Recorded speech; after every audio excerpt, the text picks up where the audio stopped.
بسم اللہ الرحمن الرحیم ام حسبت ان اصحاب الکہف والرقیم كانوا من آياتنا عجبا. درود بھیجے گا محمد و آل محمد صلی اللہ محمد آل محمد وعجل فرجهم. خدا متعال کا انتہائی شکر ہے، انتہائی احسان ہے. پروردگار عالم نے فکر اور شعور سے نوازا ہے. خدا متعال یہ کر سکتا تھا کہ ہمیں فکر و شعور سے محروم کر دیتا. خدا کا شکر ہے اس نے ہمیں دین کی سعادت سے نوازا.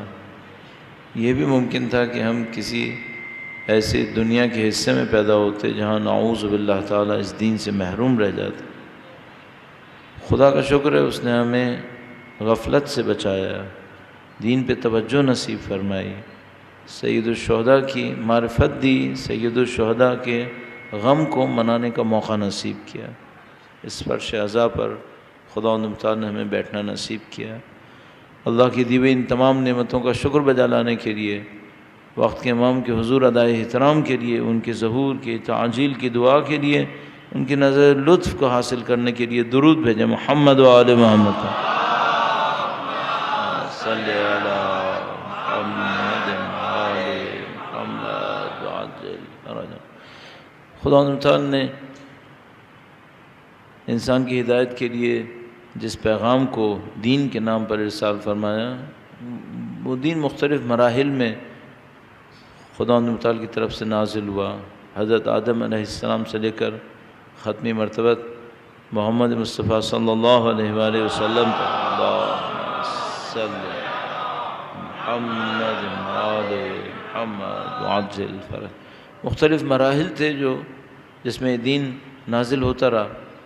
لوگوں نے اس بات کو نہیں سمجھا کہ یہ ایک ہی دین ہے کہ جو مختلف مراحل میں نازل ہوا، تو انہوں نے اس کی تقسیم کی اور انبیاء سے منسوب کرتے ہوئے اس کو مختلف ادیان سے تعبیر کیا. خدا تعالی نے قرآن کریم میں اس تقسیم کو ایک لحاظ سے قبول کیا اگر صرف شناخت کا معاملہ ہو کہ یہ قوم مثلا حضرت موسیٰ علیہ السلام کی ماننے والی ہے، یہ قوم حضرت عیسیٰ علیہ السلام کی ماننے والی ہے. لیکن پیغام کی حقیقت کے عنوان سے خدا نے اس تقسیم کو قبول نہیں کیا. خدا تعالی نے دین کو یہ نہیں کہا کہ دین عیسائی ہے، دین یہودی ہے. ہاں، قومیں تھیں جو حضرت عیسیٰ کی ماننے والی تھیں، حضرت عیسیٰ علیہ السلام کی قومیں تھیں جو حضرت موسیٰ علیہ السلام سے منسوب تھیں، لیکن دین ایک ہی تھا. فرماتا ہے ان الدین عند اللہ الاسلام، دین اللہ کے نزدیک اسلام کے سوا کچھ نہیں ہے، اسلام ہے صرف. اور اس اسلام سے جو لفظ حاصل ہوا وہ مسلم حاصل ہوا. مسلم کون ہے؟ ہمارے پاس بہت ساری تعبیرات ہیں اردو زبان کے اندر جو عربی زبان سے لی گئی ہیں، لیکن مشکل یہ ہوتی ہے کہ زبانوں میں جب یہ الفاظ جاتے ہیں تو بعض اوقات معنی کے ساتھ جاتے ہیں، بعض اوقات معنی کے بغیر جاتے ہیں. بعض اوقات ایک لفظ کے کسی ایک زبان میں دو معنی ہوتے ہیں، دوسری زبان میں ایک معنی آتا ہے، دوسرا معنی نہیں آتا. سادہ سی اگر مثال لے لیں تو مثلا عین کا لفظ جیسے مشہور ہے، امام کے اقوال میں موجود ہے کہ عین کے 70 معنی ہیں. وہ عین کا لفظ عربی زبان سے نکل کر اردو میں آیا ہے، لیکن سارے 70 معنی اپنے ساتھ لے کر نہیں آیا. درود بھیجے گا محمد و آل محمد اللہم صلی علی محمد آل محمد وعجل فرج. ہمارے پاس یہ مشکل ہے ہماری سوسائٹی میں. حتی الامکان کوشش کیا کریں کیمرے کے سامنے نہیں آیا کریں. ان لوگوں کو بعد میں ایڈیٹنگ کرنی پڑتی ہے، ان کو زحمت اٹھانی پڑتی ہے. جب بھی بیٹھنے لگیں کیمرے کے سامنے نہ بیٹھیں، اس کے سامنے نہ آئیں. دوسری بات یہ ٹیکنالوجی کا ایشو ہے. جب موبائل کو میں کچھ اس لیے نہیں کہتا کہ ایک صاحب نے مجھے سنایا تھا کہ وہ کہیں مجلس میں یہ کہہ رہے تھے کہ موبائل سائلنٹ پہ رکھا کریں، موبائل پہ بات نہیں کیا کریں. اسی وقت ان کا موبائل بج گیا تھا. تو میں اس واقعے سے عبرت لیتا ہوں کہ کہیں ایسا نہ ہو میں موبائل کے بارے میں کچھ کہہ دوں، میرا موبائل بج اٹھے. میں نے سائلنٹ کیا تھا لیکن بہرحال. تیسرا مسئلہ یہ کہ ایک دوسرے کا احترام کیسے کر سکتے ہیں، یہ بہت امپورٹنٹ ہے. اس بات کو ضرور اپنے ذہن میں سوچتے رہیے گا. اس سوسائٹی میں نفسا نفسی ہے، ایک دوسرے کا احترام نہیں ہے. ذرا سا اگر اس کے اوپر توجہ دے دیں تو بہت بڑا فرق میرے اور آپ کے اور ان لوگوں کے اندر جو اس سوسائٹی کے معمولاً لوگ ہیں ان میں بن جائے گا اچھائی کے اعتبار سے. ہم یہ سوچنے لگیں کہ بھئی ہماری ذات تو ہے لیکن جو ہمارے ساتھ لوگ ہیں ان کے اوپر کیا بیت رہی ہے، ان کے اوپر کیا گزرے گی، بہت ساری چیزیں بہتر ہوتی چلی جائیں گی. درود بھیجے گا محمد و آل محمد پر. اللہم صلی علی محمد آل محمد وعجل فرج. تو عربی سے کوئی لفظ آتا ہے ایک معنی لے آئے گا، دو معنی لے آئے گا، ضروری نہیں ہے 70 معنی لے کر آئے. جیسے میں نے عرض کیا عین کا لفظ اردو میں آ گیا ہے. عین مثلا ایک تو ہم تلفظ تبدیل کرتے ہیں، پہلے تو اس کو عربی کو اردو کرتے ہیں، تو مثلا عربی میں عین ہوگا ہم اس کو عین کہیں گے. تو اب وہ عین کا لفظ اردو میں جب آتا ہے تو ممکن ہے کہ اس کے کوئی خاص معنی وہ سارے نہ ہوں. اس طرح مسلم کا لفظ ہے. مسلم کا لفظ ایک اس معنی میں استعمال ہوتا ہے جس نے دین اسلام کو قبول کیا ہو، بس اتنا. مثلا جو دین اسلام کو قبول کرے وہ مسلم ہے. اس کے مقابلے میں کیا ہے، بہت اچھا ہوتا ہے کسی معنی کو اگر سمجھنا ہو تو اس کے ضد کو سمجھیں. جیسے امام نے ایک موقع پہ ارشاد فرمایا تھا تعرف الاشیاء بازدادها، چیزیں اپنی ضد سے پہچانی جاتی ہیں. تو مثلا اس مسلم کو اگر مخالف میں دیکھیں تو وہ کافر ہوگا. ایک وہ ہے جو اسلام قبول کرتا ہے اس کو مسلم کہتے ہیں، جو اسلام قبول نہیں کرتا اسے کافر کہتے ہیں. لیکن اگر کوئی نبی یہ آرزو کریں کہ خدایا ہمیں مسلمان مار، مسلم مار، مسلم دنیا سے جائیں، اس کا مطلب کیا ہوگا؟ کیا کوئی نبی یا اس کا ولی یا کوئی وصی یا کوئی مومن خدا سے یہ دعا کرے کہ خدایا ہمیں مسلم دنیا سے اٹھا؟ اس کا مطلب کیا ہے؟ تو ہم یہاں پہ دوسرے معنی پہ پہنچتے ہیں. مسلم کا دوسرا مطلب کیا ہے؟ مسلم کا دوسرا مطلب ہے جس انسان نے اپنے آپ کو تسلیم کر دیا ہو، جس نے اپنے پورے وجود کو خدا کے سامنے تسلیم کر دیا ہو، سرنڈر کر دیا ہو، اب یہ مسلم ہے. تو یہ جو ہمارے پاس دعاؤں کے اندر موجود ہے کہ خدایا فلا تموتن الا وانتم مسلمین، الا وانتم مسلمون، کہ مثلا انبیاء نے اپنی ذریہ کو جمع کیا اور ان سے کہا کہ میں تم کو وصیت کر رہا ہوں کہ تم نہ مرنا سوائے یہ کہ مسلمان. کیا مطلب سوائے یہ کہ مسلمان؟ یعنی تسلیم ہوئے ہوئے. اب میں اور آپ اپنی زندگی میں اس کے اوپر کیسے محنت کر سکتے ہیں کہ بھئی جب ہم مر رہے ہوں تو ہم تسلیم کی حالت میں مر رہے ہیں. اللہم یا فاطر السماوات والارض، جو آیہ کریمہ ہمارے پاس موجود ہے، انت ولی فی الدنیا والآخرہ توفنی مسلمہ، توفنی مسلمہ، میری جان لے تو کس حالت میں کہ میں مسلمان ہوں، میں مسلم ہوں. یہ مسلم کون سا ہے؟ سرنڈر ہونے والا.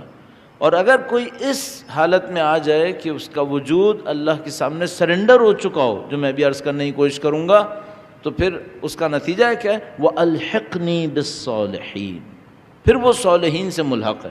اور میں شاید آپ کی خدمت میں پہلے عرض کیا ہے پچھلے سال بھی کہ شاید جو مجھے سمجھ میں آیا آخرت کا جو سب سے بڑا درجہ ہے، جو مجھے ابھی تک سمجھ میں آتا ہے، وہ صالحین کا درجہ ہے. کوئی یہ سب سے بڑا درجہ ہے. انبیاء آرزو کرتے ہیں صالحین کی. مثلا خدا نے متعال فرماتے ہیں ہم نے ابراہیم کو صالحین سے ملحق کیا ہے. یہ صالحین کوئی بہت بڑا درجہ ہے. اور اس کے لیے دعا کی کہ توفنی مسلمہ، خدایا ہمیں اس حالت میں مار، اس دنیا سے اٹھا کہ ہم مسلم ہو تیرے سامنے، اور اگر ایسا ہوگا تو الحقنی بالصالحین، اور ہمیں صالحین سے ملحق کر دے. تو یہ مسلم کیسے بنتا ہے انسان؟ اس اسلام کے علاوہ جو شروع میں قبول کرتا ہے. درود بھیجے گا محمد و آل محمد پہ. صلی علی محمد آل محمد وعجل فرجہ. ایک دفعہ سب مل کر درود بھیجے گا محمد و آل محمد پہ.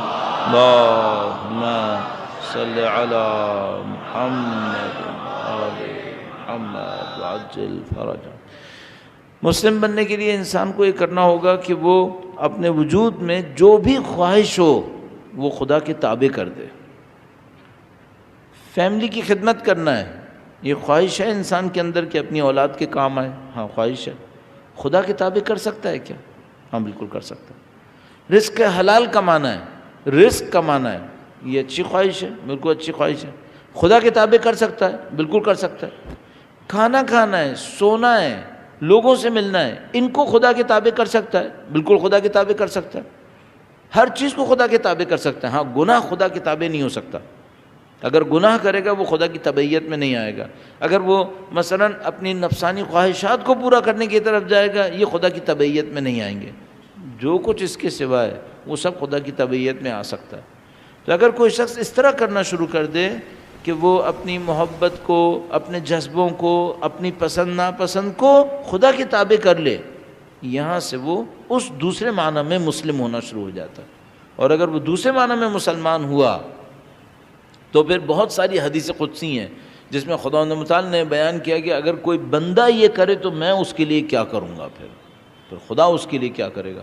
تو یہ جو ہم اور آپ کرامات سنتے ہیں معجزوں کے ٹائپ کی جو اولیاء الہی سے صادر ہوتی ہیں، یہ عام بندوں سے صادر ہو جائیں گی اگر وہ اپنے آپ کو تسلیم کرنا شروع کر دیں، اور اس کی پریکٹس ہم لوگ شروع کر سکتے ہیں۔ تو ہم اس موقع پہ تو نہیں پہنچ پا رہے، لیکن ہم اس کی پریکٹس میں کچھ چیزیں کر سکتے ہیں۔ ایک دو پوائنٹ بہت تیزی سے عرض کروں گا اور امام کے مکتوب کی طرف انشاءاللہ تبرکاً عرض کریں گے۔ درود بھیجے گا محمد و آل محمد پر، صلی علی محمد و آل محمد وعجل اٹھنے مثلا کب سوئیں، اور اس سے زیادہ امپورٹنٹ یہ کب اٹھیں، اس کو خدا کے تابع کر سکتے ہیں کیا؟ یہ کرنا پڑے گا۔ تو واجب ہے، ایک تو فجر کا واجب معاملہ ہے، اس کو تو انسان ترک نہیں کر سکتا۔ اس خطبے کے اندر، اس مکتوب کے اندر امام کے جملات موجود ہیں۔ میرا اپنے خیال اچھا ہے میں مکتوب سے عرض کروں تاکہ وقت بھی کم ہے، اور یہ بھی اچھا ہو گیا کہ اعلان کرنے کے لیے ذہن میں آ گیا۔ ہم 10 دن مجلس پوری نہیں کر پائیں گے، 9 دن کر پائیں گے، کیونکہ اس کے بعد ایک جگہ عشرہ پڑھنے کے لیے جانا تھا، اور وہاں 11 تاریخ بھی اسی وقت پہنچ پائیں گے، چونکہ وہ ایک دن آگے چل رہے ہیں ماہ سفر کی تاریخ میں۔ تو اگر ہم 9 تاریخ کو بھی یہاں سے نکلیں گے تو وہاں 11 کو پہنچیں گے، اور اگر 10 کر کے نکلیں گے تو پھر وہاں 12 تاریخ کو پہنچ جائیں گے۔ تو ہم نے دونوں سے ایک ایک کم کیا، تو یہاں سے ہم 9 تاریخ کی 9 سفر کی مجالس عرض کر کے پھر ہم 10 تاریخ کی صبح کو روانہ ہو جائیں گے۔ تو یہاں پہ اب آج 7 تاریخ ہے میرے خیال میں، تو 7، 8 اور 9 یعنی آج کے بعد 2 دن انشاءاللہ اور مجلس کی سعادت حاصل ہوگی۔ درود بھیجے گا محمد و آل محمد پر۔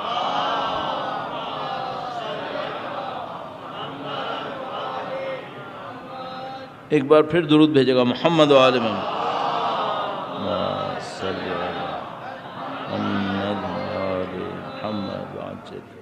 امام نے عبادات کے سلسلے میں اسی مکتوب کے اختتامی جملات کے اندر یہ نصیحت فرمائی ہے، وَخَادِ نَفْسَكَ فِي الْعِبَادَةِ، اپنے نفس کو عبادت کے معاملے میں، ویسے تو خادے کہتے ہیں دھوکہ دینے کو، خادے دھوکہ دینے کو کہتے ہیں، لیکن کیا مطلب ہے؟ یعنی اپنے نفس کے اوپر گرفت کرو، اپنے نفس کے اوپر سختی سے پیش آؤ، عبادت کے معاملے میں تھوڑا ایسا کرو، بہت میں عوامی اگر جملہ استعمال کروں نا کہ اس کے ساتھ تھوڑا سا ٹرک کرو۔ کیسے ٹرک کرو؟ شاید شروع میں عبادت نہ چاہے، کچھ ایسے عبادت اس کو دو کہ نہ ایسے زیادہ دے دو کہ تھک کے باہر آ جائے، نہ اتنا کم دو کہ تمہارا کام ہی نہ ہو سکے۔ یہ کس کی بات ہو رہی ہے؟ واجبات کی یا مستحبات کی بات ہو رہی ہے؟ مستحبات کی بات ہو رہی ہے۔ مثلا قرآن کریم پڑھنا اچھا ہے، اگر نفس پہ چھوڑ دوں، نعوذ باللہ ممکن ہے بالکل نہ پڑھے، تو مجھے تھوڑا اس کو پریشرائز کرنا پڑے گا کہ یہ پڑھے، لیکن کتنا دباؤ دوں کہ خدا نہ کرے نعوذ باللہ 3 دن کے بعد پڑھنا ہی چھوڑ دے، یہ بھی نہیں کرنا۔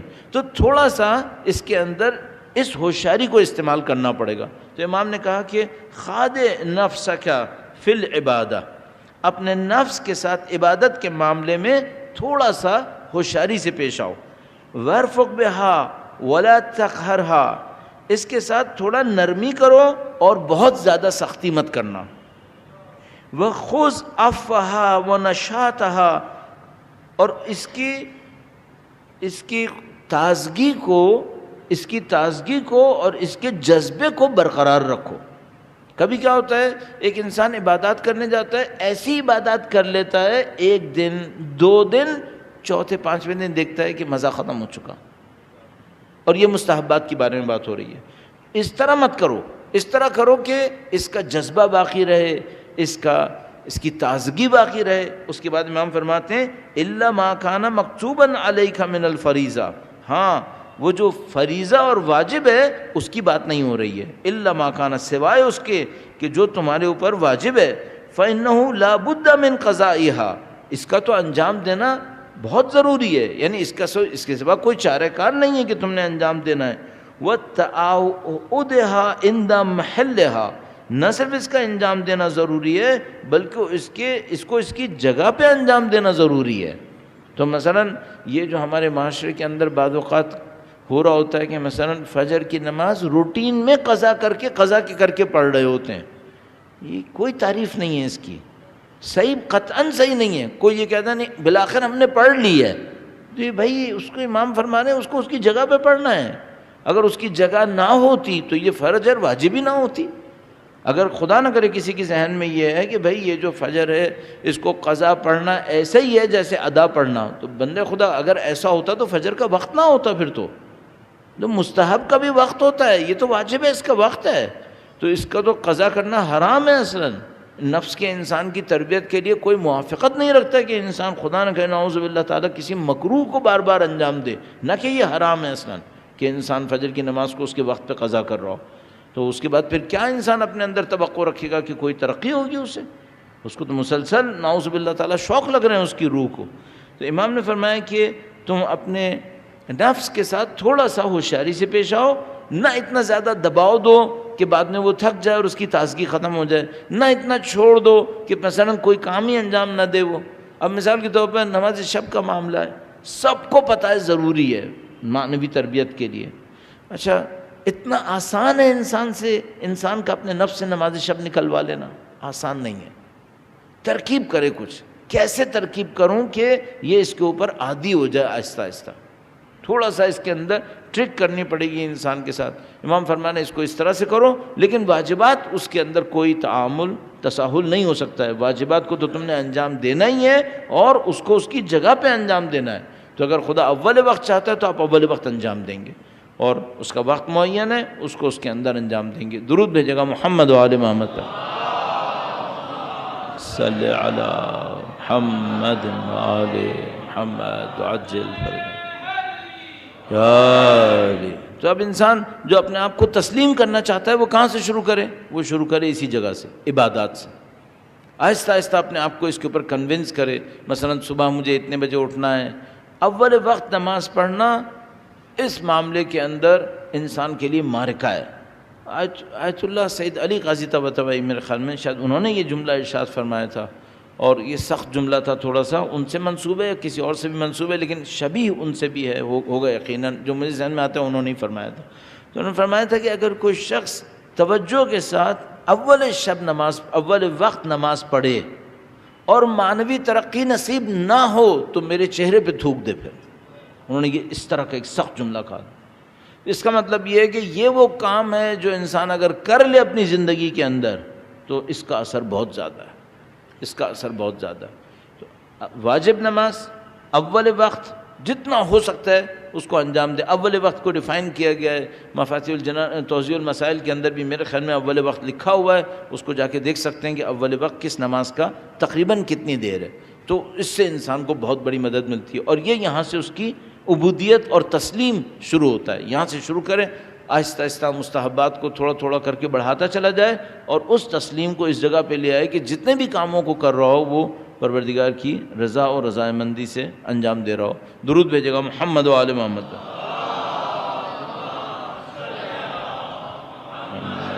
آل محمد وعجل فرج. اس مکتوب سے چند جملات آگے کے عرض کرتے ہیں. جو کل جملات عرض ہوئے اس میں امام نے فرمایا تھا کہ وَلَا تُحَدِّثِ النَّاسِ بِكُلِّ مَا سَمِعْتَ بِهِ فَكَفَى بِذَلِكَ كِذْبًا. جو کچھ تم نے لوگوں سے سنا ہے وہ سب کا سب دوسروں کو مت سناؤ، یہ تمہارے لیے جھوٹ کے لیے کافی ہے. وَلَا تَرُدَّ عَلَى النَّاسِ كُلَّ مَا حَدَّثُوكَ بِهِ فَكَفَى بِذَلِكَ جَهْلًا. اور نہ یہ کرو کہ جو کچھ لوگ تمہیں سنائے سب کو ریجیکٹ کرتے چلے جاؤ، رد کرتے چلے جاؤ، تو یہ جہالت میں مبتلا ہو جاؤ گے۔ اس کے بعد فرمایا وَاقْزِمِ الْغَيْظَ وَتَجَاوَزْ عِنْدَ الْمَقْدَرَةِ وَاحْلُمْ عِنْدَ الْغَضَبِ۔ 3 نصیحتیں جذبات کے معاملے میں فرمائی ہیں، اور اس کو آپ 4 بھی فرما سکتے ہیں۔ میں نے عرض کیا تھا کہ تعداد میں لوگوں نے اس کو، کسی نے 30 کہا، کسی نے 33 کہا۔ 2 جگہ پر اس مکتوب میں امام نے اسی مکتوب کے اندر 2 جگہ غصے کا تذکرہ کیا ہے۔ اچھا یہ کیوں یہ وجہ رہی ہوگی؟ چونکہ مکتوب طولانی تھا، اور یہ جو خط تھا اس کا کچھ حصہ ہمیں ملا ہے اور کچھ حصہ ہمیں نہیں ملا ہے۔ آخر میں جا کر امام نے غصے کو دہرایا ہے۔ ممکن ہے اس کا جو امام نے مقدمتاً کچھ فرمایا ہو یا اس کے آخر میں کچھ فرمایا ہو وہ ہمیں نہ ملا ہو، تو آخر کے جملے آپ جب پڑھیں گے تو آپ کو احساس ہوگا کہ بہت تیزی سے جیسے ادا ہو رہا ہے۔ اس کا مطلب ہے یہاں کچھ اور تفصیلات بھی تھیں جو سید رضی نے انتخاب کرتے وقت وہ نکال دی ہیں، لیکن میں نے آپ کی خدمت میں عرض کیا تھا کہ بعد میں شرح لکھنے والے میثم بحرانی نے اس بات کو درج کیا ہے کہ اس مکتوب میں تفصیلات اور زیادہ تھیں۔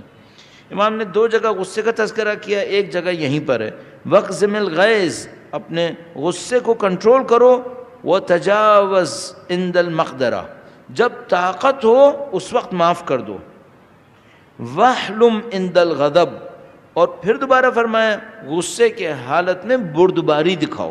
ایک تو غصے کو کنٹرول کرنا ہے، ایک غصہ آتا ہے انسان غصے کو کنٹرول کر لے، ایک دفعہ غصہ آتا ہے نہ صرف کنٹرول کرتا ہے بلکہ اپنے اندر سے کوئی ایسی حرکت دکھاتا ہے جو اس کی شخصیت کی نشانی دیتی ہے، بردباری کی نشانی دیتی ہے۔ ایک مثال عرض کر سکتے ہیں، درود بھیجے گا محمد و آل محمد پہ، صلی علی محمد آل محمد وعجل فرج۔ مشہور و معروف واقعہ ہے کہ مولا چوتھے سرکار دسترخوان پہ تشریف فرما تھے، اور ایک کوئی غلام تھا جو ایک ڈونگا لے کے آ رہا تھا سالن کا، اور وہ نزدیک لاتا ہے اور وہ ڈونگا اس کے ہاتھ سے نکل جاتا ہے اور وہ سارا کا سارا امام کے اوپر گر جاتا ہے۔ جیسے وہ یہ دیکھتا ہے تو وہ اس بات سے اپنے اوپر کانپتا ہے خوف سے کہ اگر امام نے کوئی سزا دی تو میرا کیا ہوگا، تو وہ آیہ کریمہ پڑھتا ہے کہ خدا پسند کرتا ہے کاظمین الغیظ، وہ لوگ جو غصے کو کنٹرول کرتے ہیں۔ امام فوراً فرماتے ہیں کہ میں نے تمہیں اس بات پہ معاف کیا۔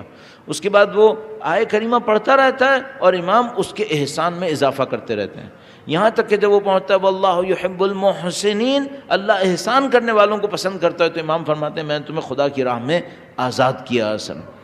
تو یہ ایک نشانی ہے، ایک دفعہ غصے کو کنٹرول کرنا ہوتا ہے، ایک دفعہ کوئی ایسی حرکت دکھانی ہوتی ہے جو بردباری کی علامت ہو۔ تو مثلا مشہور ہے کہ خواجہ نصیر الدین طوسی کو کسی نے نعوذ باللہ تعالی، سخت لفظ ہے یہاں شاید دہرانا بھی اچھا نہیں ہے، لکھ کے بھیجا کہ تم کتے کی طرح ہو۔ تو خواجہ نصیر الدین طوسی کا ایک بہت بڑا مقام تھا، شاید آپ کو ہسٹری میں اس کے ترتیب پتہ ہو، ذہن میں ہو آپ کے، کہ ہلاکو خان کے زمانے میں خواجہ نصیر الدین طوسی تھے، اور ہلاکو خان کو اور اس کی نسل کو مسلمان کرنے والوں میں خواجہ نصیر الدین طوسی کا کام تھا، بہت بڑا مقام تھا، حتیٰ یہ ہلاکو خان جیسے لوگوں کو انسان بنا لیا انہوں نے۔ تو جب اس نے یہ لکھ کے بھیجا تو خواجہ نصیر الدین طوسی نے جواب میں اس کو لکھ کے بھیجا کہ کتے کی کچھ خاصیتیں ہیں جو میرے اندر نہیں ہیں، کتا 4 پاؤں پہ چلتا ہے، میں 2 پاؤں پہ چلتا ہوں، اور کتا جب بولتا ہے تو بھونکتا ہے اور میں کلام کرتا ہوں، اور اگر اس کے باوجود تم جو کہہ رہے ہو وہ میں ہوں تو خدا مجھے معاف کرے گا، اور اگر تم غلطی کر رہے ہو تو خدا تمہیں معاف کر دے گا۔ یہ تاریخی بات ہو گئی، ان کی تاریخ میں ثبت ہو گئی کہ بھائی اتنی بردباری کون دکھا سکتا تھا کسی نامناسب چیز کے مقابلے میں۔ تو امام نے فرمایا وَاقْزِمِ الْغَیظَ، اپنے غصے کو کنٹرول کرو، وَتَجَاوَزْ عِنْدَ الْمَقْدِرَةِ، طاقت کے وقت بخش دو۔ یہ میرا اپنے خیال ہے کہ انسان کے امتحان کے لیے شاید جو بہت بڑی باتیں ہیں ان میں سے ایک ہی ہے۔ وَاحْلُمْ عِنْدَ الْغَضَبِ، غضب کی حالت میں، غیظ و غضب کی حالت میں بردباری دکھاؤ۔ وَاصْفَحْ مَعَ الدَّوْلَةِ تَكُنْ لَكَ الْعُقْبَةُ، فرمایا اگر تم طاقت کی حالت میں، دولہ کہتے ہیں حکومت کو کہتے ہیں، لیکن معمولاً ایک انسان طاقتور ہو اس کو بھی حاکم کہتے ہیں۔ مثلا ایک آدمی فیملی کے اندر ہے تو فیملی کے اندر انسان کے پاس کم و بیش پرانی فیملیز میں اتنی طاقت ہوتی تھی جیسے حاکم کے پاس ہوتی ہے۔ آج کل میرا نہیں خیال اتنی طاقت ہوتی ہوگی، لیکن بہرحال اس کے پاس بہرحال ایک اختیار ہوتا ہے. تو امام نے فرمایا کہ اگر تمہارے پاس اختیار ہے اور حاکم ہو تم تو کیا کرو، وَاسْتَصْلِحْ وَاصْفَحْ مَعَ الدَّوْلَةِ، اگر طاقت کے وقت تم غلطی کو نظر انداز کرو گے تَكُنْ لَكَ الْعُقْبَى، اختتام تمہارے لیے ہوگا، انجام تمہارے لیے ہوگا. ایک اب پھر وہی خاندانی سی ایک مثال عرض کروں گا. درود بھیجے گا محمد و آل محمد، صلی علی محمد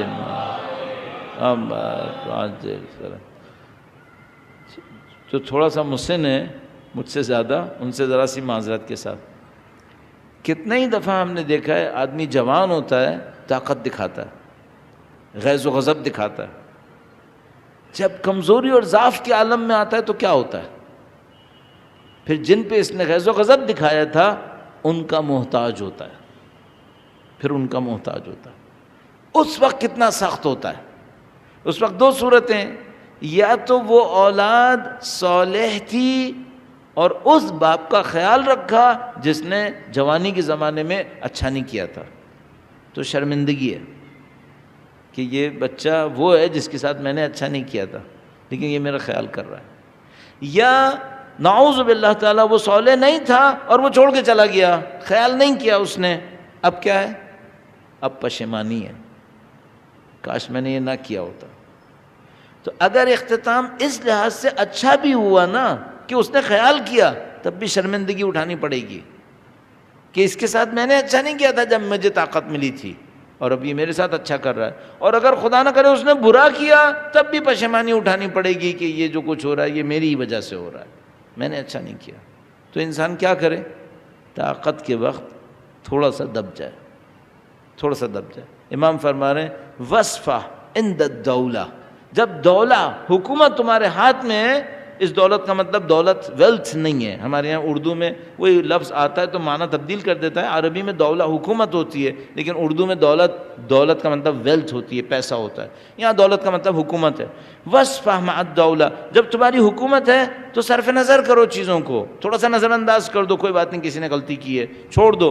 تَكُنْ لَكَ الْعُقْبَى، آخرت تمہارے ساتھ رہے گی، عقبہ تمہارے ساتھ رہے گی. اور اس کی سب سے اچھی میں نے کہا جو سادہ ترین مثال، سب سے اچھی نہیں سب سے سادہ مثال یہی ہے کہ مثلا جوانی میں انسان اپنی اولاد کے ساتھ کیا کرے اور پھر بڑھاپے میں اس کو کمزوری کے زمانے میں اسی کو جھیلنا پڑتا ہے پھر. اور یہ حکومت کے اندر بھی آتا ہے. امام نے ایک جملے میں ارشاد فرمایا کلمات قصار کے اندر ہے تکبرک فی الولایت ذل فی العزل. اگر حکومت، ولایت کا مطلب بھی وہی حکومت ہوتا ہے، دولہ و ولایہ. اگر تم ولایت کے زمانے میں تکبر دکھاؤ گے تو اب کیا ہوگا؟ جب طاقت سے اترو گے تو ذلت اٹھانی پڑے گی، پھر تمہیں ذلت اٹھانی پڑے گی. اچھا اگر طاقت کے زمانے میں، ولایت کے زمانے میں تکبر نہ دکھاؤ تو کیا ہوگا؟ تکبر نہ دکھاؤ تو کیا ہوگا؟ ایک اور جملے میں امام نے فرمایا کہ اگر تم کسی کی مدد کے لیے ایک ہاتھ بڑھاؤ تو تم نے یہ جو ایک ہاتھ بڑھایا تو تم نے بہت سارے اور ہاتھوں کو اپنی طرف بڑھا لیا ہے. لیکن اگر تم نے کسی کی مدد کے لیے ہاتھ بڑھانے سے روک لیا تو تم نے ایک ہاتھ نہیں روکا ہے، بہت سارے ہاتھ جو تمہاری طرف بڑھنے والے تھے اب وہ سب رک گئے ہیں. تو انسان طاقت کے نشے میں تھوڑا سا خیال کر لے، اور یہ مشکل کام ہے. کیوں؟ انسان کا پست نفس اپنی طاقت کے ٹائم کا انتظار کر رہا ہوتا ہے، کب میرے پاس طاقت آئے گی اور نعوذ باللہ میں شیطنت دکھاؤں گا. اور یہ جتنا ظالمانہ نظام ہمارے پاس اس ملک کے اندر ہے، دنیا بھر میں ہے، خیر ہمارا ملک ایک اکیلا نہیں ہے، لیکن جتنا ظالمانہ نظام ہے اس کی ایک وجہ یہی نشہ ہے کہ جب انسان طاقت میں ہوتا ہے تو وہ سمجھتا ہے سب کچھ میرے پاس ہے، اور یہ جانتے بوجھتے بھی کہ یہ طاقت ہمیشہ نہیں رہے گی، یہ طاقت ختم ہو جائے گی. وہ مولا کا ایک اور فرمان ہے، وہ بہت اچھا دماغ میں جسے کہتے ہیں نقش بن جانا چاہیے کہ یوم لک و یوم علیک، الدہر یومان، زمانہ دو دن ہے، ایک تمہارے حق میں ہے ایک تمہارے خلاف ہے، گھومتا رہے گا، کبھی ہمیشہ ایک جیسا نہیں رہے گا. آج آپ کا ہے کل آپ کے خلاف ہوگا، پھر دوبارہ آپ کا ہوگا، پھر آپ کے خلاف آئے گا۔ اللہ کو نہ بھلائے تو پھر سب کچھ برابر رہے گا انشاءاللہ۔ درود بھیجیں محمد و آل محمد۔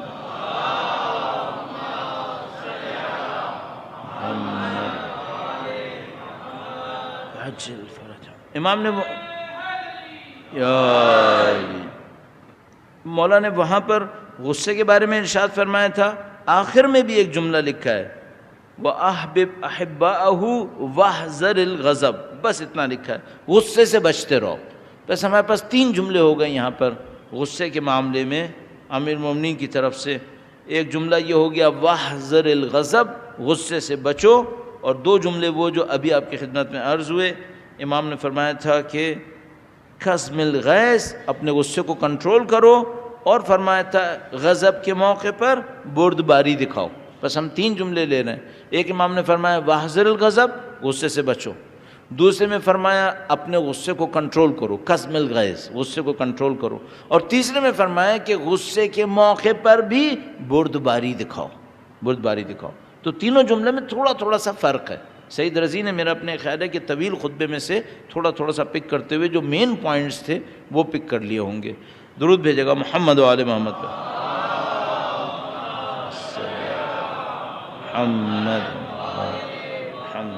اچھا، 2 جملات نعمتوں کے بارے میں، وَاسْتَصْلِحْ كُلَّ نِعْمَةٍ أَنْعَمَهَا اللَّهُ عَلَيْكَ وَلَا تُضَيِّعَنَّ نِعْمَةً مِّن نِعَمِ اللَّهِ عِندَكَ وَلْيُرَى عَلَيْكَ أَثَرُ مَا أَنْعَمَ اللَّهُ بِهِ عَلَيْكَ۔ 3 جملے آپ کہہ سکتے ہیں، ذرا سا اس میں ہوشیار رہیے گا، ویسے آپ کو شاید ضرورت نہیں پڑے گی۔ مفتی جعفر حسین صاحب کی جو ترتیب میں عربی میں یہاں پہ پہنچے ہیں تو اس میں ایک املا کی مسٹیک آئی ہوئی ہے، مجھے نہیں معلوم کیسے وہ مسٹیک رہ گئی ہے، کسی نے اس کے اوپر توجہ پتہ نہیں کیوں نہیں دی ہے۔ تو لیکن میرے پاس جو پرنٹ ہے وہ بہت پرانا ہے، یعنی میرے پاس جو پرنٹ ہے وہ mid 80s کا ہے، تو ممکن ہے کہ اس کے بعد سے جو پرنٹ آئے ہوں اس کے اندر انہوں نے اس کو صحیح کر لیا ہو۔ یہاں پہ جو جملات عربی میں لکھے ہوئے ہیں، اردو والے صحیح ہیں، عربی میں جو لکھا ہوا ہے اس کی املا میں غلطی ہے۔ ویسے آپ کو عربی سے زیادہ سروکار نہیں ہوگا، اس لیے اتنا زیادہ مسئلہ نہیں ہے۔ وَاسْتَصْلِحْ كُلَّ نِعْمَةٍ أَنْعَمَهَا اللَّهُ عَلَيْكَ، اللہ نے جو تم پر نعمتیں دی ہیں ان کو ڈھنگ سے استعمال کرو، ان کو ڈھنگ سے استعمال کرو۔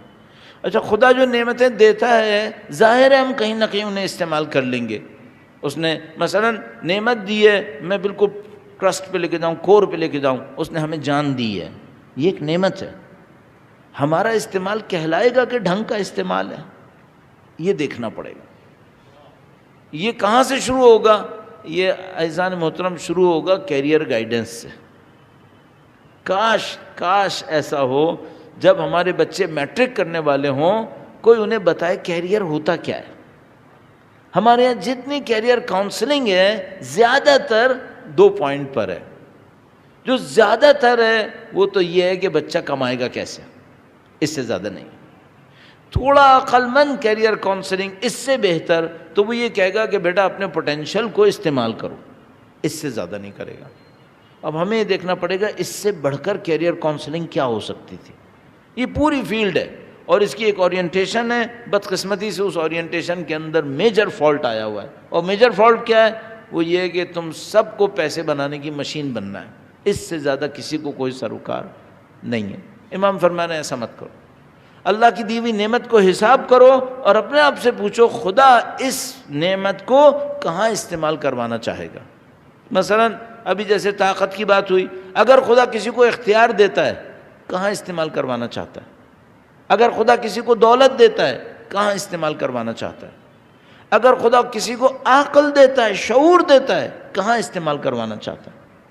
اب مثال کے طور پر وہ ایک بندہ خدا جاننے والوں میں سے ماشاءاللہ اس کے پاس بڑا اچھا ذہن، بہت اچھا ذہن تھا اور کمپیوٹرز کے معاملے میں بہت ہوشیاری تھی، دیندار آدمی، بہت دیندار آدمی، کئی راتیں اس پہ لگاتا تھا کہ ایک سافٹ ویئر کا ایک لاک ہے، وہ لاک مجھے توڑنا ہے۔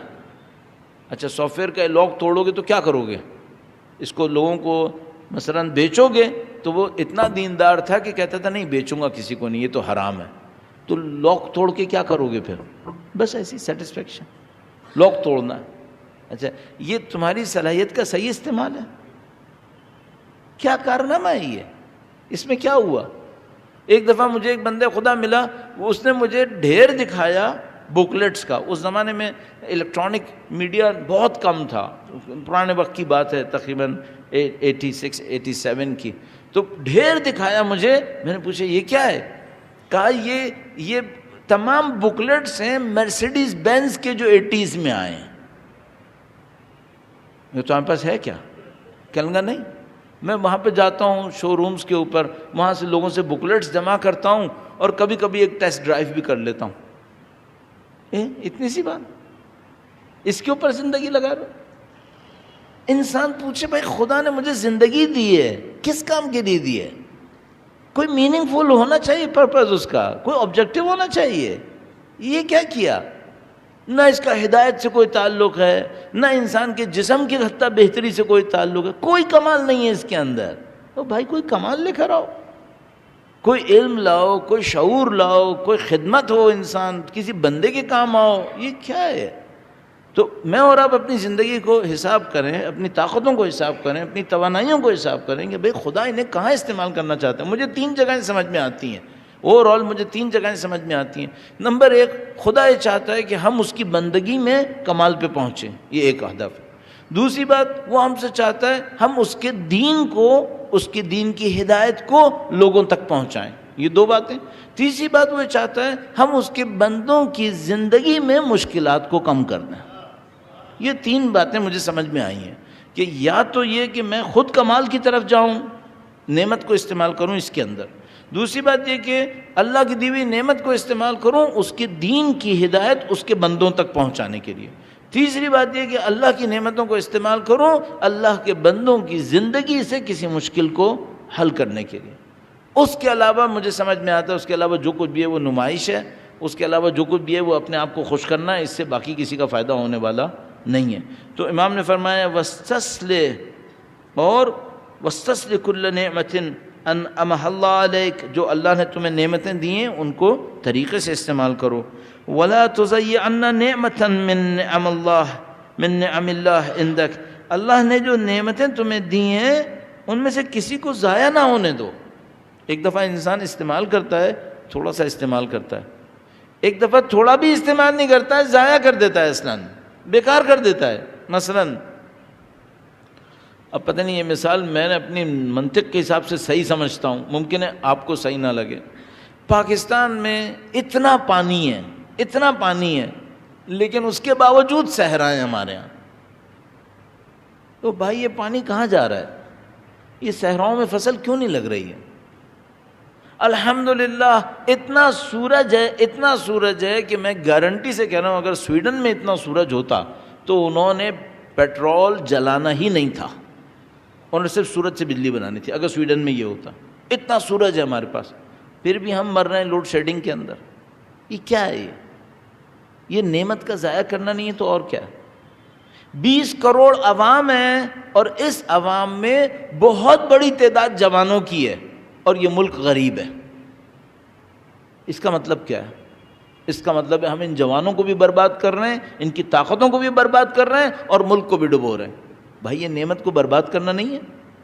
جا کے ان ملکوں سے پوچھو جن کی زیادہ تر آبادی بڈھوں کے اوپر ہے، ان کو یہ نہیں پتا کہ نہ ان کو مار سکتے ہیں نہ ان سے کوئی کام لے سکتے ہیں، الٹا ان کے اوپر خرچہ بھی کرنا ہے. پاکستان اللہ کی طرف سے دیا وہ ملک ہے جس کی آبادی انتہائی جوان ہے. اس جوانوں سے پتہ نہیں کیا کچھ ہو سکتا ہے، لیکن نہ پانی سے کچھ کر رہے ہو، نہ سورج سے کچھ کر رہے ہو، نہ انسان کی زندگی سے کچھ کر رہے ہو. الٹا سب کو فقر و فاقہ میں مبتلا کیا ہوا ہے، نہ امنی کے اندر مبتلا کیا ہوا ہے، کچروں کے ڈھیر میں مبتلا کیا ہوا ہے. یہ کیا کر رہے ہیں ہم؟ یہ کفران نعمت نہیں ہے، یہ 100% کفران نعمت ہے. اور اس کے سوا یہ کچرا خود کام آ سکتا ہے. یہ کچرا جو ہمارے سر کے اوپر عذاب بنا ہوا ہے یہ بھی کفران نعمت ہے. ناروے جیسا ملک کچرا امپورٹ کرتا ہے، اب ہمارے پاس یہ کچرا جس کا ہمیں نہیں پتا کہ ہمیں اس کے ساتھ کیا کرنا ہے، اس کو بھی جو استعمال نہیں کر رہے یہ بھی کفران نعمت ہے. اول تو اتنا کچرا پھیلا کیوں رہے ہیں یہ بھی ایک مصیبت ہے کہ بھائی اتنا پھیلاتے کیوں.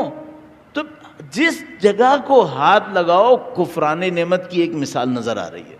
جس جگہ کو ہاتھ لگاؤ، جب کوئی قوم اللہ کی نعمتوں کے ساتھ اتنا کفران نعمت کرے گی تو امنیت کی نعمت باقی رہے گی، اس کی سیکیورٹی باقی رہے گی، اس کی بھائی جب ہماری آبادی کا مثلاً کنکریٹ اسٹیٹسٹکس میرے پاس نہیں ہے، لیکن اگر یہ مشہور جو ہے ہمارے درمیان کہ ہماری آبادی کا 20% تقریباً 3 وقت کا اچھا کھانا نہیں کھا سکتا، تو بھائی اس ملک کے اندر امنیت کیوں رہے گی؟ پھر سیکیورٹی کیوں رہے گی؟ جب یہ ملک 20% تقریباً آبادی کو، جو مجھے ابھی تک پتہ ہے، ممکن ہے میں اسٹیٹسٹکس اپڈیٹڈ نہ ہو، ممکن ہے غلط ہو، میرے ذہن میں ایسے آ رہے ہیں، تقریباً 20% آبادی اگر 3 وقت اچھا کھانا نہیں کھا پا رہی ہے، اس کا مطلب یہ ہے کہ وہ ریئل ٹربل ہے یہاں پر۔ اس کے بعد یہاں سیکیورٹی نہیں رہے گی، موومنٹس ہوتی رہیں گی، کسی کو کچھ نہیں پتا ہوگا کیا ہوگا۔ یہ سب کیا ہے؟ یہ سب نعمتوں کا ضائع کرنا ہے۔ اچھا اب آپ ممکن ہے کوئی یہ کہے کہ بھائی یہ باتیں آپ یہاں مجلسوں میں کر رہے ہیں، یہ تو حکومتوں سے کہنے کی ہے۔ حکومتیں کہاں سے بنتی ہیں؟ حکومتوں کے پاس جو آبجیکٹیوز آتے ہیں وہ کہاں سے آتے ہیں؟ لوگوں کے مطالبات ہی نہیں ہوں گے تو پھر حکومت کیا کرنا ہے؟ اچھا آپ کہیں کہ نہیں ہم مطالبات بھی دیتے ہیں تو وہ نہیں مانتے، تو پھر ایک کام کرو، پہلے اپنے محلے کو صاف کر لو۔ اس کے لیے حکومت کی کیا ضرورت ہے؟ اپنی گلی کو صاف کر لو، اپنے گھر کے اندر کچھ کر لو۔ تو مثال کے طور پر اگر آپ کے گھر میں چھوٹا سا بھی زمین کا ٹکڑا ہے، گرین کرو اس کو، درخت لگاؤ، صاف ستھرا کرو، کو پروڈکٹیوٹی دکھاؤ یہاں پہ۔ جب قوم اپنی ریسورسز کو ہی پروڈکٹیوٹی کے ساتھ استعمال نہیں کر رہی تو وہ حکومت جو خود ناکارہ ہے اس سے کہاں مطالبہ کرے گی کہ وہ اس کو پروڈکٹیوٹی کے ساتھ استعمال کرے؟ اپنے کچرے کو ڈھنگ سے استعمال کر لو، اس کو ڈھنگ سے ٹھکانے ہی لگا لو کم از کم۔ تو بھائی کچھ کریں گے تو ہوگا نا۔ تو کچھ آگے پیچھے، کچھ تو آگے پیچھے انسان کو حرکت دکھائے کہ بھائی میں نے یہ کام کیا یا کس طریقے سے اس کو لے کے چلا ہوں۔ پانی کا استعمال کیسے بچایا جا سکتا ہے؟ سوچو پانی کا استعمال کیسے بچے گا؟ یہ اللہ کی نعمتیں، الحمدللہ بہت نعمتیں ہیں ہمارے پاس، لیکن بدقسمتی یہ ہے کہ کوئی پوچھنے والا نہیں ہے کہ اس کا ہوگا کیا۔ درود بھیجے گا محمد و آل محمد پر، علی محمد و آل محمد۔ امام نے فرمایا وَاسْتَصْلِحْ كُلَّ نِعْمَةٍ أَنْعَمَهَا اللَّهُ عَلَيْكَ، اللہ کی دی ہوئی نعمتوں کو ڈھنگ سے استعمال کرو۔ وَلَا تُضَيِّعَنَّ نِعْمَةً مِّن نِعَمِ اللَّهِ عِندَكَ، اور اللہ کی دی ہوئی نعمتوں کو ضائع مت کرو۔ وَلْيُرَى عَلَيْكَ أَثَرُ مَا أَنْعَمَ اللَّهُ بِهِ عَلَيْكَ، اور اللہ نے جو تم پر نعمتیں ڈالی ہیں، تمہیں دی ہیں، اس کا اثر تمہارے اندر نظر آنا چاہیے۔ 3 جملے جمع ہو گئے۔ نعمتوں کو طریقے سے استعمال کرو، نعمتوں کو ضائع نہ ہونے دو، اور نعمتوں کا اثر تمہارے اوپر نظر آنا چاہیے۔ اب میں نے جتنی مثالیں دی تھیں تقریباً ساری مادی مثالیں تھیں، اب میں اس کو تطبیق کرتا ہوں کائنات کی سب سے بڑی نعمت کے اوپر جو ہمیں اس وقت دنیا کے اندر ملی ہوئی ہے، اور وہ ہے وجود مقدس امام صاحب العصر والزمان علیہ السلام۔ صلی علی محمد وآل محمد وعجل فرجهم۔ پروردگار عالم نے نعمت نصیب کی ہے، امام فرما رہے ہیں نعمتوں کو طریقے سے استعمال کرو۔ وقت کے امام سے کیسے نصرت لی جا سکتی ہے؟ وقت کے امام کی کیسے خدمت کی جا سکتی ہے کہ نعمت ضائع نہ ہو جائے کہیں ہمارے ہاتھوں؟ ایک تو ہم وہ ضیاع اور وہ نقصان کر چکے ہیں جو غیبت کی صورت پہ ہمارے سروں کے اوپر ہے۔ اگر قوم نے اس نعمت کا کفران نہ کیا ہوتا تو امام کو غیبت میں نہیں ہونا تھا۔ پھر ایک کفران نعمت تو ہو چکا جس کے نتیجے میں غیبت ہے، دوسرا کفران نعمت یہ ہو نعوذ باللہ تعالیٰ کہ میں اور آپ یہ نہ سمجھ پائیں کہ اس امام سے نعمتیں کیا کیا مل رہی ہیں۔ کتنی دفعہ ہم نے درک کیا ہو کہ یہ نعمت ہمیں امام کی طرف سے ملی ہے؟ اس کا درک ضروری ہے، اس کا ادراک ضروری ہے۔ اس کے بعد امام فرما رہے ہیں نعمت کا تمہارے وجود پر اثر نظر آنا چاہیے۔ اس کو میں اگر اس نعمت پہ تطبیق دوں تو کیا دوں؟ ایک آدمی ہے جو امام کو نہیں مانتا ہے، اور ایک آدمی ہے جو امام کو مانتا ہے، اور امام اللہ کی نعمت ہے۔ اس نعمت کا اثر نظر آنا چاہیے، نہیں نظر آنا چاہیے؟ وہ اثر کیا ہے جو نظر آنا چاہیے؟ ہدایت، اللہ کی بندگی، وہ اللہ کی حجت، وہ خداوند متعال سے بندوں کو نزدیک کرنے کے لیے تشریف لائے۔ اور وہ جو نہج و بلاغہ میں مولا نے اللہ کے نبی کے لیے ارشاد فرمایا، انتہائی خوبصورت جملات میں سے ایک فرمایا طبیب دوار بطبہ، وہ ایسے ڈاکٹر تھے، وہ ایسے طبیب تھے جو اپنی دوائیاں لے کر لوگوں کے پاس جاتے تھے۔ ہے کوئی جس کا میں علاج کروں؟ طبیب دوار بطبہ، یہ امام کہ جو لوگوں سے کہہ رہے ہیں تم میں سے ہے کوئی جو مجھ سے مدد لے، ہے کوئی جو ہمیں پکارے، ہم اس کے کام آئیں۔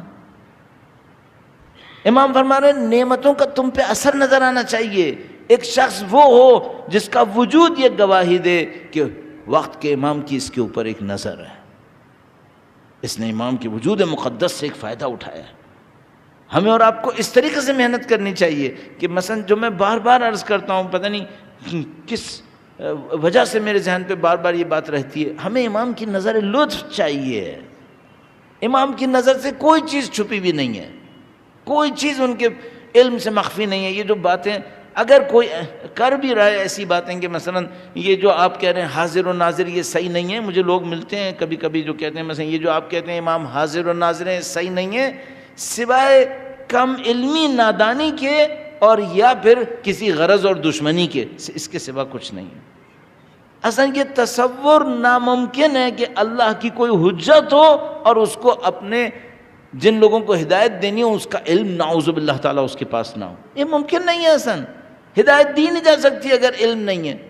اگر میں ایک اسکول کے اندر ٹیچر ہوں اور مجھے 30-32 بچے دیے گئے کہ بھائی ان کو تم نے 1 سال تک اس سلیبس کو پڑھانا ہے، اور مجھے یہ پتہ ہی نہ ہو کہ وہ کرتے کیا ہیں اور وہ ہیں کیا، میں کیا پڑھاؤں گا انہیں؟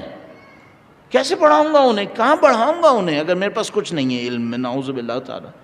تو کوئی چیز وجود مقدس سے امام عصر کے علم سے مخفی نہیں ہو سکتی، صرف ایک مشکل ہے، آیا ہم ان کی نظر لطف لینے میں کامیاب ہو جائیں گے؟ یہ نظر لطف کیسے نصیب ہو سکتی ہے؟ کوئی ایسا کام کریں جس سے ان کا وجود مقدس خوش ہو جائے،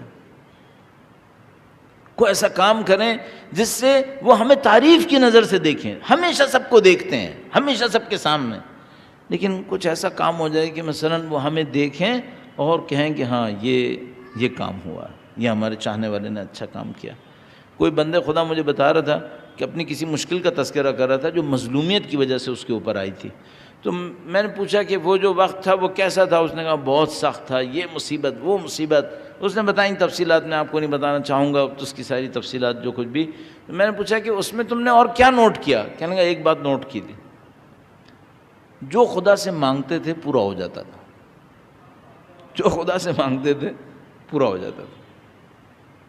یہ خدا کا ایک عجیب نظام ہے کہ اس نے، اگر میں ایک جملہ سوچوں اپنے ذہن کے اندر، خدا نے ایک ایسے دل کے اوپر جو غموں میں مبتلا ہو کر امام کو پکارے، اس میں کشش رکھی ہے اللہ نے، اس میں کشش۔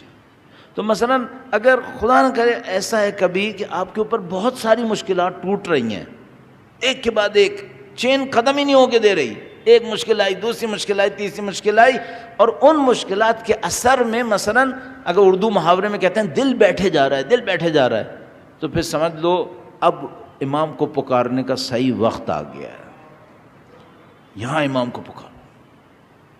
یہ جو گھبرایا ہوا دل ہوتا ہے جو اللہ کی خاطر کسی مصیبت میں پڑا ہے، اللہ کی خاطر کوئی مشکل اٹھا رہا ہے، اور اس گھبرائے ہوئے دل سے خدا کو پکارتا ہے، تو یہ مصداق ہوتا ہے امن یجیب المضطر اذا دعاہ یکشف السوء۔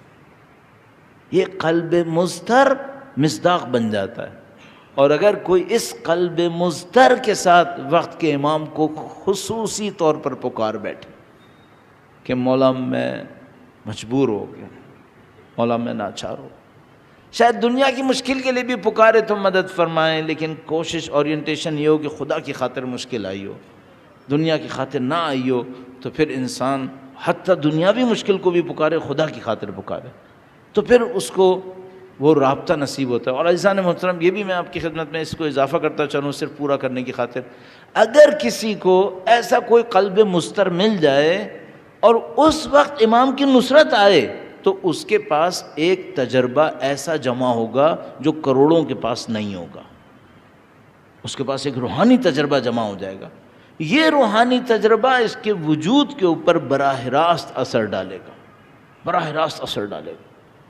تو آپ اور میں نہ کہیں خدا سے خدا مشکل نہ دے، یہ مت کہیں، ہمیشہ خدا سے کہیں خدا، نہ یہ بھی نہیں کہہ سکتے کہ مشکل دے، اتنے طاقتور ہم لوگ نہیں ہیں، کہ خدا سے مانگنا. البتہ جو لوگ طاقتور ہیں وہ مانگتے ہیں کہ خدا دے مشکل. جو طاقتور ہیں وہ کرتے ہیں. کمزور دل ہم جیسے لوگ تو ہم خدا سے کہہ سکتے ہیں خدا نہیں کہتے مشکل نہ دے، لیکن مشکل میں حجت کی نصرت دے دے، ان کی نصرت دے دے. خدا ان کا دیا ہوا سکون دے دے، ان کا دیا ہوا اطمینان دے دے. اور یہ جو کربلا کا معرکہ ہے، یہ معرکہ حجت کے عطا کیے ہوئے سکون کی بہترین مثال ہے. جب امام وقت کسی کو سکون عطا کرتے ہیں تو کیا ہوتا ہے. اہل بیت کبھی کسی دنیا مانگنے والے کو دنیا دیتے ہیں، کبھی کسی دنیا کی کوئی سہولت مانگنے والے کو سہولت دیتے ہیں، اور کبھی کوئی پریشان دل کے ساتھ آتا ہے اور کہتا ہے مولا میرا دل پریشان ہے، تو امام اس کو سکون دیتے ہیں کہ یہ مطمئن ہو جائے، اس کے دل کو چین آ جائے. عزیزو بس چند جملے اگر مصائب کے عرض کروں، ایسا ایک چین تھا جو سید الشہداء نے بی بی زینب کو دیا تھا. ایسا ایک سکون تھا جو بی بی زینب کو سید الشہداء نے دیا شب عاشور. یہ سکون بہت عجیب سکون تھا. کتنا عجیب سکون تھا عزیزان محترم، جب خداوند متعال حضرت موسیٰ علیہ السلام سے کہتا ہے، حضرت موسیٰ علیہ السلام کی ماں سے کہتا ہے کہ حضرت موسیٰ علیہ السلام کو پانی کے حوالے کرو، تو مادر موسیٰ گھبرا جاتی ہیں کہ میرا بچہ ہے، میں اس کو پانی کے حوالے کیسے کروں. جب پانی صندوق کو لے کے چلتا ہے تو مادر موسیٰ ساحل کے اوپر چلتی رہتی ہیں اور اپنے بچے کو دیکھتی ہے، میرا بچہ کہاں جا رہا ہے، میرا بچہ کہاں جا رہا ہے. جب دشمن کے نزدیک پہنچتا ہے تو مادر موسیٰ پریشانی میں اضطراب میں آ جاتی ہیں، اور خداوند متعال کہتا ہے کہ وَرَبَطْنَا عَلَىٰ قَلْبِهَا، ہم نے ان کے دل کو مضبوط کر دیا کہ وہ کہیں پریشان نہ ہو جائیں. تو خدا سے انسان پوچھتا ہے خدایا تو نے کربلا میں کتنی ماؤں کے دلوں کو مضبوط کیا. حضرت موسیٰ علیہ السلام کے معاملے میں ایک ماں تھی جس کے دل کو خدا نے مضبوط کیا. خدایا یہاں کتنی مائیں ہیں جس کے دلوں کو تو نے مضبوط کیا ہے. اگر انسان صرف دیکھنا اور پوچھنا شروع کرے تو یہ کہ علی اصغر کی ماں نے علی اصغر کو دیا تھا، یہ کتنا مضبوط کیا خدایا تو نے اس ماں کے دل کو. اور عزیزو اگر میں ایک جملہ اور عرض کروں، ذرا کسی ماں سے کوئی پوچھے، اللہ اکبر، کس میں یہ طاقت پوچھے کہ بی بی زینب سلام اللہ علیہا مقتل سے گزری، اون و محمد کے لاشوں پر نہیں گئی، سید الشہداء کے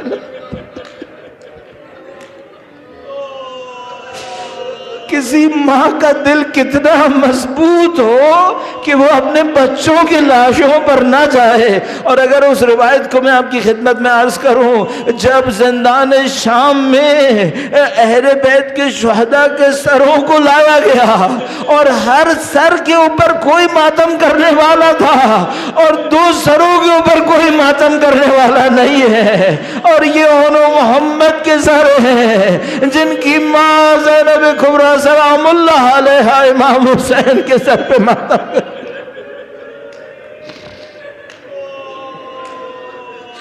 بس اگر ایک جملہ اور عرض کروں عزیزو، بی بی نے ہمیشہ اپنے بچوں کو گویا بھلایا.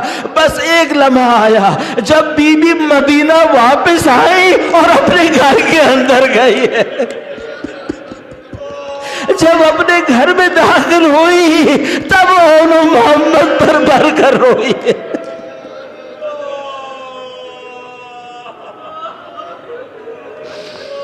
الا لعنت اللہ علی القوم الظالمین وسیعلم الذین ظلموا ای منقلب ینقلبون. پروردگارا تجھے واسطہ اہل بیت کی مظلومیت کا، تجھے بی بی زینب سلام اللہ علیہ کی مظلومیت کا واسطہ ہمیں امام برحق کے آبان و انصار میں قرار فرما، ان کے ظہور کا دن دیکھنا نصیب فرما، ان کی نصرت اور ان کی نصرت کی راہ میں شہادت نصیب فرما. ماتم حسین.